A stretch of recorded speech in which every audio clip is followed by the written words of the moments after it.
வணக்கம் ஃப்ரெண்ட்ஸ், நான் இன்றைக்கு பட்டர்ஸ்காட்ச் புடிங் செய்ய போகிறேன். அதுக்கு முதல்ல நாங்கள் ஒரு பெரிய கஸ்டர்ட் அல்லது பெரிய சட்டி ஒன்று அடுப்பில் வச்சு இந்த ரைஸ் குக்கரால் வார அளவு இந்த சுண்டு இருக்குல்ல, அதால் ஒரு சுண்டு சீனியை நாங்கள் இதுக்குள்ள போட்டு அதை கரமலாகும் வரைக்கும் நாங்கள் விடுவோம். அது அப்படியே சூடாகி அது கரமலாகி வரணும். ஆனால் அந்த கரமல் கருகி வரக்கூடாது. ஒரு நல்ல ஒரு வடிவான கோல்டன் கலருக்கு வரணும். இப்போ நாங்கள் அடுப்பு இப்போ ஆன் பண்ணியிருக்கு, சீனி போட்டிருக்கு. அந்த கரமலாக வரும் வரைக்கும் நாங்கள் அதுக்காக வெயிட் பண்ணுவோம். அது கரமலாகி கொண்டு இருக்கட்டும். நாங்கள் இப்போ இதுக்கு 397 கிராம் டின் மில்க் எடுத்துருக்குறேன். அதை நாங்கள் ஒரு டிஷ்ஷுக்குள்ள எல்லாத்தையும் டின் மில்க் எல்லாத்தையும் போடுவோம். அந்த டின் மில்க் அதுக்கு போட்டுட்டு இந்த டின் அளவுக்கு ஒரு டின் பால் விடுவோம். இதுக்குள்ள இந்த டின் அளவுக்கு நாங்கள் ஒரு டின் பால் எடுத்து அதுக்குள்ளேயும் டின் மில்க் இருக்கும். நாங்கள் அதை எல்லாத்தையும் நல்லா கலந்து கரைச்சி இதுக்குள்ளே விடுவோம். இந்த டின் மில்கோடு நாங்கள் இந்த டின்னுக்கு இந்த பால் இந்த மிச்சத்தையும் சேர்த்து வடிவாக நல்லா கரைச்சிட்டு நாங்கள் இந்த ஒரு டின் அளவு நாங்கள் இதுக்கு பாலும் சேர்த்து ஒரு டின் மில்க் அளவு டின் மில்க்கும் ஒரு டின் அளவு பாலும் இதில் அரை டின் அளவுக்கு தண்ணியும் சேர்க்க போகிறோம். இப்போ நாங்கள் அரை டின் அளவு தண்ணியையும் சுடு தண்ணி நான் கலந்துதான், அப்படி பச்சை தண்ணியும் கலக்கலாம்.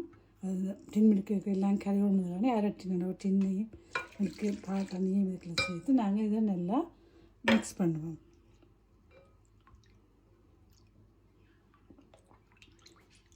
இந்த டின் மில்கோடு இதெல்லாம் சேர்கிற அளவுக்கு நல்லா நாங்கள் கரைச்சி கொடுத்து விடுவோம். நல்லா கலந்து விடுவோம். நல்லா கலந்து எல்லாம் கரைஞ்சி வரணும். நல்லா கரைஞ்சி வந்ததுக்கு உங்களுக்கு அதிலேயே பக்கத்துலேயே தெரியுது பாருங்கள், சீனி மெல்ட் ஆகி கொண்டு இருக்குது. அது நல்லா கரமலாகி வரட்டும். நாங்கள் இதை நல்லா கரைச்சாச்சுது. இது அப்படியே இருக்கட்டும்.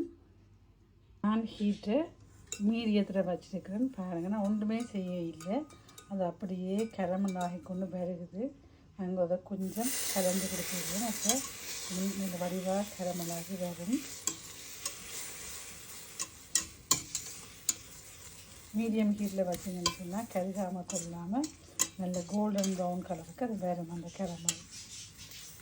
நாங்கள் கொஞ்சம் கலந்து விடுவோம். சீனி கரையில் நிற்கிற சீனி எல்லாத்தையும் கொஞ்சம் நடுவில் கலந்து கரமலாகும் வரைக்கும் நாங்கள் நல்லா கலந்து விடுவோம். பெரிய நல்ல கோல்டன் கலருக்கு வந்து கொண்டு இருக்குது. அப்படியே நல்லா கரைச்சி கொடுப்போம். நாங்கள் நல்ல கோல்டன் கலருக்கு வந்துட்டுது. நான் ஹீட்டை மீடியத்திலேயே வச்சுருக்கிறேன். ஒரு நிமிஷம் இது நல்லா கரைச்சி கொடுத்துட்டு எல்லா சீனியும் நல்லா கரைஞ்சி கரையில் கொஞ்சம் இருக்குது அதே மாதிரி கரைச்சி போட்டு இதுக்கு நாங்கள் பட்டர் சேர்ப்போம். அடுப்பை ஸ்விட்ச் ஆஃப் பண்ணி போட்டு இதுக்குள்ள நான் 200 கிராம் அல்லது நான் இப்போ போடுறது 180 கிராம், நீங்கள் கூட போடலாம் 180 கிராம் பட்டர் நான் இதுக்குள்ள சேர்க்குறேன். ஓகே, அடுப்பை ஸ்விட்ச் ஆஃப் பண்ணி வைக்கணும். அது நல்லா இந்த பட்டரை இதுக்குள்ள நீங்கள் நல்லா கரைச்சி கொடுங்க. அது நல்லா கரையுது தெரியுதானே, நல்லா கரைச்சி கொடுங்க. அடுப்பை ஸ்விட்ச் ஆஃப் பண்ணுங்க. அடுப்பை ஆன் பண்ணி வச்சுருக்கிறதுனா அந்த ஹீட்டில் இந்த பட்டர் நல்லா கரைஞ்சி வரும் வரைக்கும் நல்லா அப்படி கரையுங்க. நல்லா கரைச்சி விட்ட பிறகு நாங்கள் என்ன செய்கிறதுன்னு பார்ப்போம். இல்லாமல் 200 கிராம் பட்டர் சேர்த்துருக்குறேன். அப்போ நல்ல ஒயிலியாக கிறிஸ்பியாக இருக்கிறது, பார்க்க நல்லா இருக்கும், டேஸ்ட்டும் நல்லா இருக்கும். 200 கிராம் பட்டர் சேர்த்துருக்கேன். இப்போ நாங்கள் ஏற்கனவே இந்த கரைச்சி வச்சுருக்கிற பாலில் முழுக்க விடக்கூடாது. முதல் ஒரு கொஞ்சத்தை விட்டு இதோட கரைச்சி எடுக்கணும். அந்த வடிவாக கொஞ்சத்தை விட்டு நாங்கள் முதல் கரைச்சி எடுப்போம். அடுப்பு நீங்கள் எப்பயும் ஓஃபில் வச்சுக்கொள்ளுங்க. இதை நல்லா இந்த கரமல் முழுக்க இதை கரைஞ்சி வார அளவுக்கு நாங்கள் நல்லா இதை கரைப்போம். இப்போ முழுக்க கரைச்சாச்சு. நாங்கள் மிச்சம் இருக்கிற அவ்வளோ பாலையும் இதோட சேர்த்து எல்லாம் ஃபுல்லாக கரைகிற அளவுக்கு நல்லா கரைச்சி விட்டுட்டு நல்ல கலரை பாருங்க, நல்ல ஒரு கோல்டன் கலருக்கு நல்லா இந்த கரமல் முழுக்க இந்த பாலோடு சேர்ந்து கரைகிற அளவுக்கு கட்டிகள் இருக்கும் அடியில் அதெல்லாம் கரைகிற அளவுக்கு நல்லா கரைச்சி நாங்கள் கரைச்சி ஒரு பக்கத்தில் இது ஆறும் வரைக்கும் நாங்கள் வைப்போம். நான் முழுக்க கரைச்சிட்டு கொஞ்சம் இருக்குது அதை நான் அப்படியே கரைச்சிட்டு அதே ஒரு பக்கத்தில் நாங்கள் இந்த பால் ஆறுறதுக்கு வைப்போம். நேரங்களில் கரமல் வந்து அடியில் கட்டியாக இருக்கும். நாங்கள் பாலை ஊற்றின உடனே அது கரையிறதுக்கு சந்தர்ப்பம் குறைவாக இருக்கும். இப்போ நீங்கள் ஒருக்கா அடுப்பை சரியான ஒரு ஸ்லோ ஹீட்டில் ஆன் பண்ணி ஒரு 3 நிமிஷம் அந்த சூட்டில் இந்த பாலை கரையுங்க. அப்போ கரமல் வந்து சில நேரங்களில் அடியில் சில கட்டியாக இருக்கும். அது சில நேரம் நாங்கள் பால் எல்லாம் ஊற்றின உடனேயும் முழுக்க கரையாது. அப்படி சில நேரம் கரையாத சந்தர்ப்பத்தில் நீங்கள் என்ன செய்யணும், அடுப்பை மீடியம் ஹீட்டில் வச்சுட்டு ஒரு 2 அல்லது 3 நிமிஷம் நீங்கள் அதை நல்லா கரைச்சி கொடுங்க. கரைச்சிட்டு அப்படியே அந்த ஹீட்லேயே விட்டிங்கன்னா அதுக்குள்ளுக்கு இருக்கிறது எல்லாமே நல்லா கரைஞ்சி வந்து இப்போ நானும் பார்க்குறேன். இப்போ எல்லாம் ஃபுல்லாக எனக்கும் எதுவும் கரையாமல் இருந்தது. அப்புறம் திருப்பி மீடியம் ஹீட்டில் விட்டு எல்லாத்தையும் ஃபுல்லாக கரைக்கிறேன். இப்போ 3 நிமிஷம் ஆகிட்டு நான் இப்போ அடுப்பை ஆஃப் பண்ணி விடுவேன். பட்டர்ஸ்காட்ச் இந்த புடிங்குக்கு நான் 5 முட்டை எடுத்துருக்கேன். அந்த 5 முட்டையை எடுத்து நாங்கள் உடைச்சி அதை நாங்கள் பீட் பண்ணி எடுப்போம். 5 முட்டையை நாங்கள் நல்லா 5 முட்டை எடுத்துருக்கோம். அந்த 5 முட்டையை நாங்கள் இப்போ நல்லா அதை பீட் பண்ணி எடுப்போம்.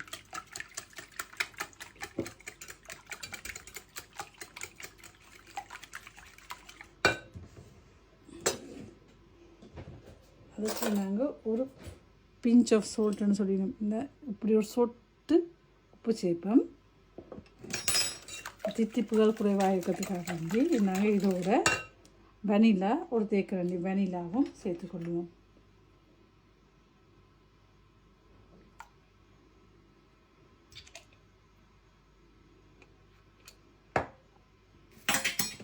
சேர்த்து எல்லாத்தையும் நாங்கள் நல்லா அடிச்செடுப்போம்.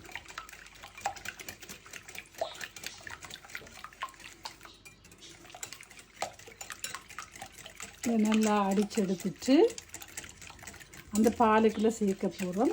இந்த பால் ஆறிட்டுலான்னு பார்த்துட்டு நாங்கள் இந்த பாலுக்குள்ளே இந்த முட்டையை சேர்த்துக்கொள்ளுவோம். நாங்கள் பேக் பண்ணியிருக்கிற ட்ரேக்கு பட்டர் பூசி வைப்போம். பட்டரை ஸ்ப்ரெட் பண்ணி போட்டு வைப்போம். நாங்கள் அதை பேக் பண்ணி வரையில எங்களுக்கு ஈஸியாக இருக்கும் அந்த புடிங்க இந்த டிஷ்ஷுக்கு இந்த ரிமூவ் பண்ணுறதுக்கு. அப்போ அதனால் இந்த டிஷ் ஃபுல்லாக இப்போ நாங்கள் பட்டர் பூசி இதை வச்சுட்டு மிச்சம் என்ன செய்ய போகிறோன்னு பார்ப்போம். இப்போ எங்கள் மிக்சர் நல்லா ஆறிட்டுது. இப்போ நாங்கள் இதுக்குள்ளே நாங்கள் அடித்து வச்சுருக்கிற முட்டையையும் சேர்த்துக்கொள்வோம்.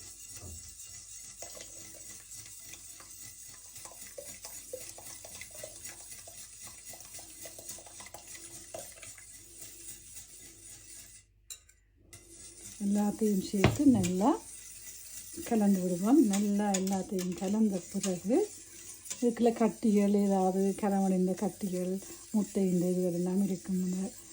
முட்டை வெள்ளைக்காய் இருக்கும், சுத்தக்காய்க்கு இருக்கும், இந்த வெடுக்குகள் இருக்கும். எல்லாத்தையும் நாங்கள் இப்போ வடிச்செடுப்போம்.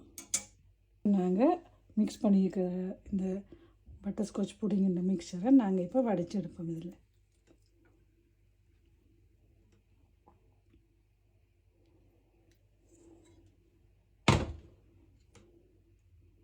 பெரிய அளவில் ஒன்றுமே இல்லை. ஓகே, நாங்கள் இனி வடித்து எடுத்தது இனி நாங்கள் பேக் பண்ணுறதுக்கு ரெடி பண்ணுவோம். இப்போ நான் 180 டிகிரியில் விட்டு டிகிரி செல்சியஸில் விட்டு அவனை ப்ரீ ஹீட் பண்ண விட்டுருக்கிறேன். அது ஹீட் ஆகட்டும். நாங்கள் அதுக்கிடையில் நாங்கள் செய்ய வேண்டிய மிச்ச வேலையில் செய்து கொள்வோம். தண்ணியை வடியால் எடுத்து விடுறதுக்கு பதிலாக நான் ட்ரையை மாற்றி விட்டால் கொஞ்சம் கூட தண்ணி விட்டால் ஈஸியாக குயிக்காக அவிஞ்சிடும். இப்போ இதுக்கு கொஞ்சம் தண்ணியும் விடலாம். எவ்வளோ தண்ணி விட்டாலும் ஒன்றும் மேலே வராது. ஃபுல்லாக தண்ணி விட்டாச்சுது. இப்போ நாங்கள் இதை எடுத்து இதுக்குள்ளே வச்சுட்டு எங்களோட அவன் ஹீட் ஆன உடனே நாங்கள் அதுக்குள்ளே அப்படியே பேக் பண்ணுறதுக்கு நாங்கள் வைப்போம். அவன் ஹீட் ஆகிட்டது. நாங்கள் இப்போ அவனுக்குள்ளே தண்ணி வச்சு தண்ணிக்குள்ளே எங்களோட பட்டர்ஸ்காட்ச் புடிங் மிக்சரை ஊற்றி வச்சுருக்குது. ஒரு 45 மினிட்ஸ் வைப்போம். அதுக்கு பிறகு திருப்பி என்ன மாதிரியும் இருக்க பார்ப்போம். நாங்கள் அவனை மூடி விடுவோம். அது பேக் பண்ணி போட்டு அதான் அவங்களுக்கு இருக்குது. நாங்கள் அதை பேக் பண்ணி முடிய எப்படி வருதுன்னு பார்ப்போம். இன்னும் டைம் ஆகலை. ஆனால் பாருங்கள் என்ன வடிவாக பேக் பண்ணி போட்டு கொண்டு இருக்கிறது. இந்த லைட் படிச்சதுக்கு தெரியல, நல்லா இருக்குது. மிச்சத்தை பேருந்து பார்ப்போம். ஃப்ரெண்ட்ஸ் பார்த்தீங்களா, இந்த பட்டர்ஸ்காட்ச் புடிங் பேக் பண்ணி வந்துட்டுது. நாங்கள் இப்படியே ஆற விடுவோம். ஆற விட்டுட்டு பேந்து நாங்கள் அதை வெட்டி சாப்பிடுவோம். நீங்கள் டிஷ் அவுட் பண்ணி போடலாம். பாருங்கள் என்ன வடிவாக வந்திருக்குன்னு பாருங்கள். இது அப்படியே டிஷ்ஷில் போட்டுட்டு நீங்கள் விரும்பினா கஜு நட்ஸை ஃப்ரை பண்ணி போடலாம், இல்லாட்டி வெட்டி போடலாம். நல்லா இருக்கும். நீங்களும் செய்து பாருங்க, சாப்பிட்டு பாருங்க. உங்களோட கமெண்ட்ஸில் குறைகள் நிறைகளை சொல்லுங்க. தேங்க்யூ.